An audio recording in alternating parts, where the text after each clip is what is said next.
Yo, Scrawny with the skinny. It's a fantasy land, and I'm doing it on the road. Yeah, that's right. I'm in Dubai at the moment, about to be jumping over to Abu Dhabi in a couple days for the Blast World Finals. And we whipped out the old laptop webcam, big light, wireless mouse setup so I can talk you guys through one last fantasy event of the year. All right? Let's do it, shall we? Huh? One for the road. Barbarians. This is what I was running with in Dubai for Bet Boom. And damn, bro, Cloud9 got upset. Didn't see that coming off of the Copenhagen run. So Electronic, who a lot of people had, I think the most picked player of the event, only 22 points. Glad I got Axile, but honestly wish I had never picked Stown. That's crazy. Stown has a horrible Astralis debut. I think he's the 4th lowest rated player at the event, or at least he was at the start of today, semifinals. Maybe somebody on MIBR is lower now, I don't know. But our boy Norbert, locking it down, all right? Norbert shooting for the MVP. Major champion Norbert strikes again. And then Kiosk took a beating as Gamer Legion went out in last place as well. So I have a player from each of the teams that went out in dead last. Not really what I was looking for. Should have committed to the Cloud9 and double Virtus Pro. But alas, I really felt like going in on Stown at 204 was going to be worth it, and I was wrong. So I'm currently sitting at 45%.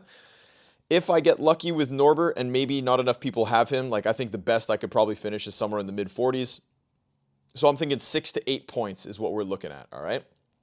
Right now, Maniac again is untouchable, and he just secured another 15 points. So shout out Maniac, bro. This guy had the craziest season that anybody on Celebrity Leaderboard has ever had.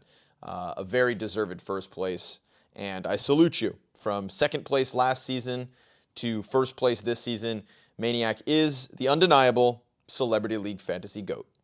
All right, I'll give it to him for now. Okay, but my goal is to still not drop out of the top 5, and that is something that could very well happen. This is a super tight season compared to the seasons of the past, and I've got everybody breathing down my neck. I'm also trying to take number 2 away from P2. This is my 3rd season of fantasy. Season 1, 2nd place. Season 2, 5th place. Season 3, not dropping out of top 5. Okay, if I can claim to be a top 5 celebrity fantasy player, that's something I'm going to hold on to for as long as I possibly can. So this one's going to be important, folks. All right. We're talking about the Blast World Finals in Abu Dhabi 2023.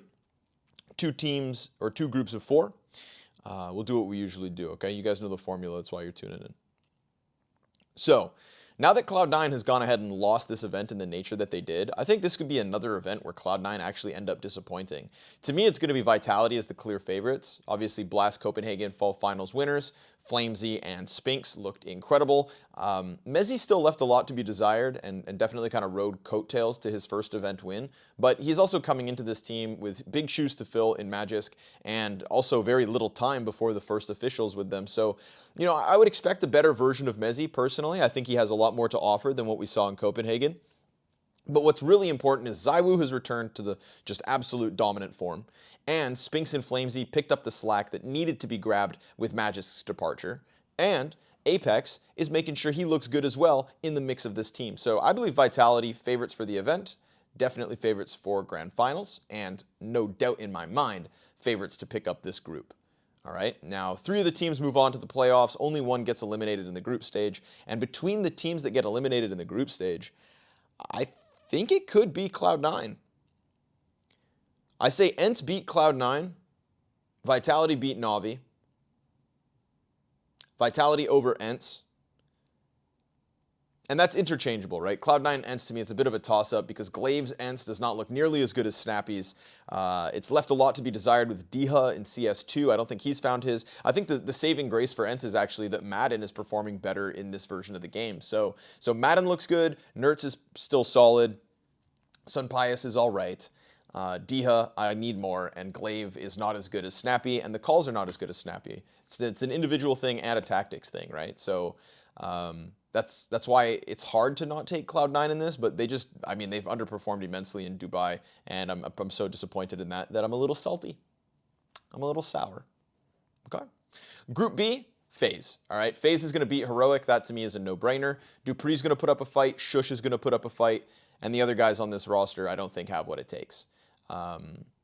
This is a Heroic that doesn't have Cadian. I believe they're playing with Salazar, Salamander Man. And, Heroic looked pretty solid at Blast Fall Finals. They did more than what we expected them to with the victory over Astralis. But again, this isn't Cadian's Heroic anymore. He's gone. He's a Team Liquid player officially. So right off Heroic, put FaZe over top of them. And between Mouse and G2, bro, I'm taking Mouse. All right, Mouse lose Frozen. That's a big hit to the team. But they pick up Brolin. And I think that if you look at just the core of Mouse over the last 3 months, it's not like they've absolutely needed Frozen. There's definitely been some very impactful games from him. I don't want to understate what he brought to the team, but it's still 4/5 of the same roster that was built up to a top 3 team. So don't write out Mouse, especially when G2 are struggling as much as they are online, and the Nexa move just doesn't make sense to me. Hooksy's been playing like garbage. Nexa's been playing like junk. Nico and Hunter both look very human. I actually don't have faith in this G2 team at the end of the year, and that's a shame because this is the returning, Abu Dhabi champions, and the success they had in 2023 kind of started with this event last year. But so Mouse versus FaZe in the upper final, and I'm going to give it to FaZe. Straight up, I think, they didn't win Blast Fall Finals, but they have won significant Counter-Strike 2 events, and Frozen, it's a pretty 1-for-1 with Twist, if not a little bit of an upgrade. I said it. Ooh, I said it. I think that Frozen behind Rain as an entry pack is going to be super deadly. So FaZe top this group, Mouse will be second, G2 beat Heroic in a scrappy lower final game, and even that I don't know if is a guarantee. All right? Ultimately, again, remember, first place team plays the second of Group B or the third of their own group. So in this case, I'm anticipating that third place team being Cloud9 or Na'Vi. Cloud9 or Na'Vi versus ENCE or Mouse. I like Vitality's chances to make grand finals. Same can be said for FaZe Clan. I don't think the second or third team of this group is really going to touch them. So I'm definitely, I'd put big money on Vitality versus FaZe in a grand finals, and then it just comes down to which of those two teams you want to bet on to get the remainder of the points. But I do not anticipate this event having big upsets really, other than maybe Cloud9 disappointing again, Na'Vi overperforming, and maybe Mouse kind of taking down a team that they shouldn't, right? If Mouse is, let's say, group play second, and they're up against, ENCE or Cloud9 or Na'Vi, is that an upset with a new player? I don't know. It's kind of your call to make, but I'm putting faith in Mouse still. I'm not writing them off. I think the core is solid. Here's the team that I've drafted at the moment, all right? They're calling the closers. It's the last event of the season. We're shooting for that points, and I'm going heavy on Vitality. All right, right now you've got 2 packages on Vitality that you can definitely tap into. If you believe Vitality will win the event, then you can do ZywOo Apex. You can do Spinx Flamesy like I have. I think that Spinx Flamesy is going to be worth it. Again, Mezzy is not going to be picking up too much of the slack, whereas Flamesy and Spinx have already done so provably at the Blast Copenhagen event. Rain, because I need some FaZe in this lineup, and again, I think he's going to be very confidently traded out, doing damage, finding impact with Frozen right behind him. I think Shush at $185,000 is a fucking steal, okay? Even if I don't believe in the results of Heroic, I think that the price tag of Shush is unignorable. $185K, and he has been kind of Dupree's right-hand man as this Heroic ship is undeniably sinking. That's why I said I think maybe Heroic might actually be able to beat G2 down in that losers game. There's no way they beat FaZe in my mind. Absolutely impossible.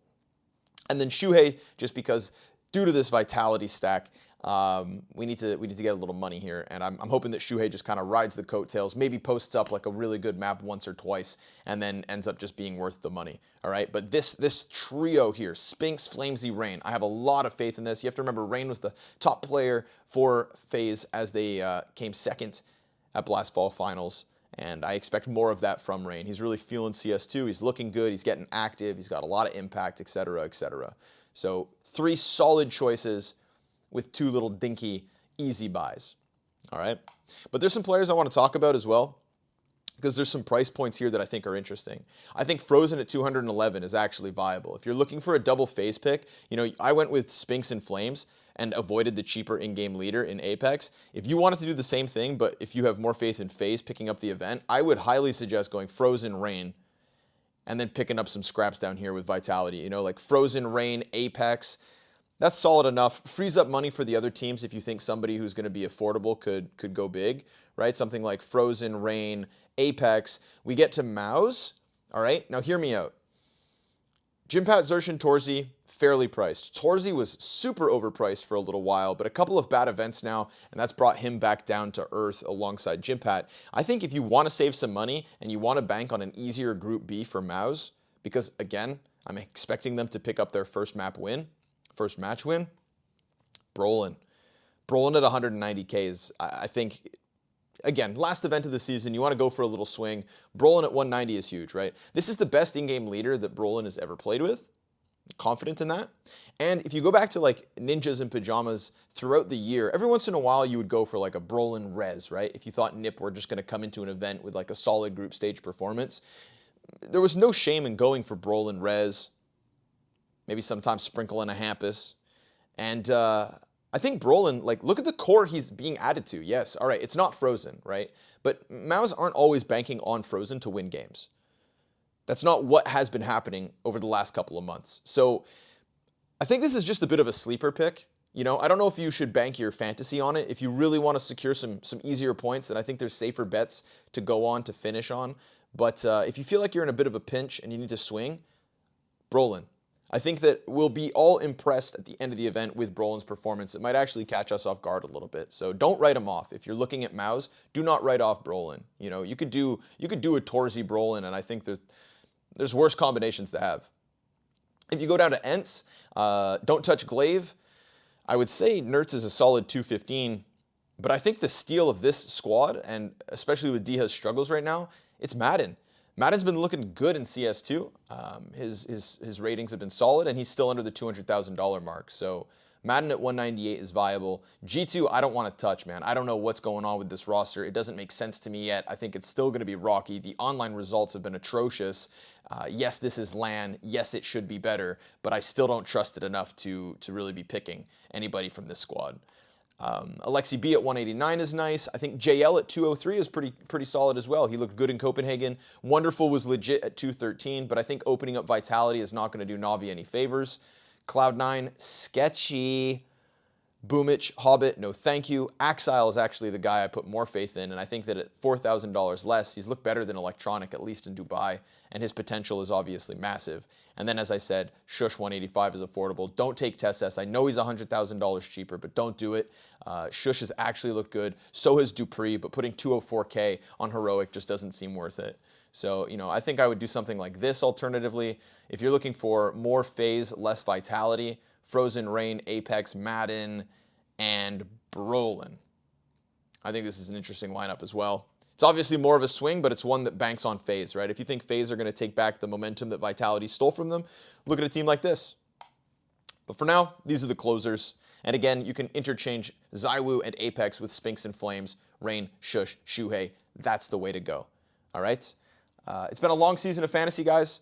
I appreciate you all for always tuning in and watching the videos. I know I've kind of been hot and cold towards the tail end of the season, and a little misses here and there, but yeah, final set of thoughts for this season, and that means no Fantasyland for a little while. But keep tuned. There's more content coming for this YouTube, and it's going to be a little bit different. All right. Thank you guys always. Peace out. Much love. See y'all in Abu Dhabi.